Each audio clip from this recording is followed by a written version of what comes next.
Hello बच्चों। बेटा अब तक हम 6 कार्यपत्रक कर चुके हैं। ये हमारी 7वीं कार्यपत्रक है जो कि एक काव्यांश है। ये किसी कविता का एक भाग है जिसको हम आज पढ़ेंगे और इससे संबंधित जो प्रश्न है उसके उत्तर हम देंगे। यहाँ पर आप कुछ चित्र देख रहे हैं कि चित्र क्या है। कुछ लोग हैं जो काम कर रहे हैं। ठीक है, कैसा काम? बहुत मेहनत भरा काम है। ठीक है, ये लोग कौन कहलाते हैं? मजदूर। आपने कई बार देखा होगा सड़कों पर जो लोग हैं वो भारी सामान उठाना, बोझा ढोना, इस टाइप के काम करते हैं।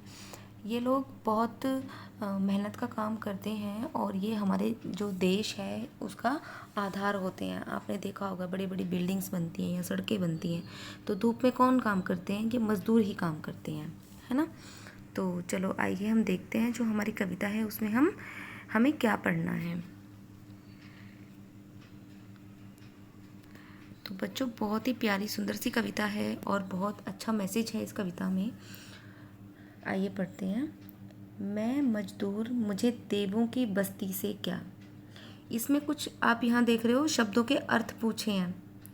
इनके अर्थ मैं आपको यहीं पे कविता के अंदर बताऊंगी तो आप साथ में लिखते चलेंगे जब आप ये वीडियो देखेंगे, क्योंकि ये क्वेश्चन आपको खुद से करना है। इनके अर्थ मैं यहाँ पर बताऊंगी, यहाँ पर और यहाँ पर नहीं बताऊंगी, यहाँ पर आपको खुद से करना है।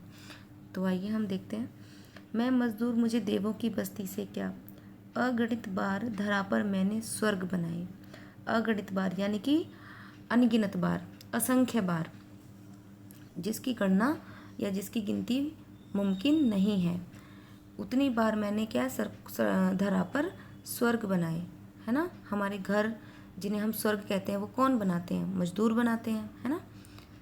अंबर पर जितने तारे उतने वर्षों से, अंबर यानी आकाश पर जितने तारे उतने वर्षों से मेरे पुरखों ने धरती का रूप संवारा।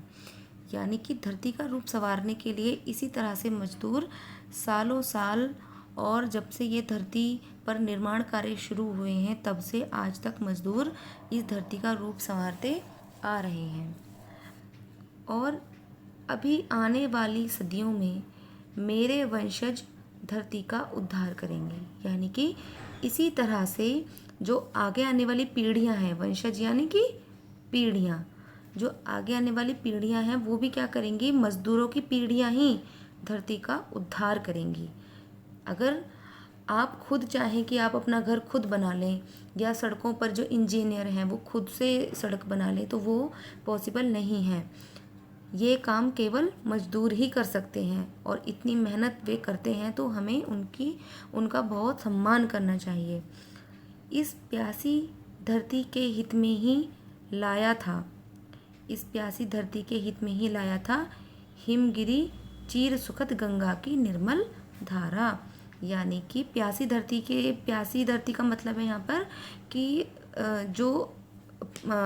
मतलब हम प्यासे होते हैं या हमें पानी की ज़रूरत होती है तो क्या करते हैं? मजदूरी कुएं खोदते हैं या फिर नदियों से हमारे घर तक पानी लाने का जो पूरा एक जाल है, पूरा तंत्र है, किस तरह से पानी हम तक पहुंचता है, तो वो कौन करते हैं? वो मजदूर ही करते हैं। हिमगिरी का अर्थ यहाँ पर है पर्वत।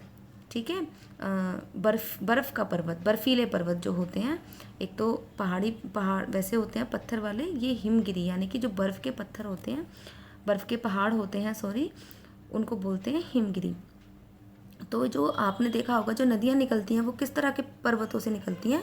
जिन पे बर्फ़ जमा होती है, उस बर्फ़ से पिघल कर ही जो है नदियाँ निकलती हैं। तो इस तरह की गंगा की निर्मल धारा, निर्मल यानी कि शुद्ध एकदम, ठीक है, शुद्ध गंगा का जो पानी है वो हम तक पहुंचाने में कौन मदद करते हैं? मजदूर करते हैं। मैंने रेगिस्तानों की रेती धो धोकर बंध्या धरती पर भी स्वर्णिम फूल पुष्प खिलाए। पुष्प यानी कि फूल खिलाए।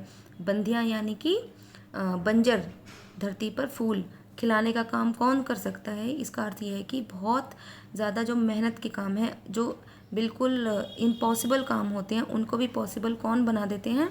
मजदूर बना देते हैं। ठीक है, ये हमने अपनी कविता पढ़ ली है। अब हम आगे इसके प्रश्नोत्तर करेंगे।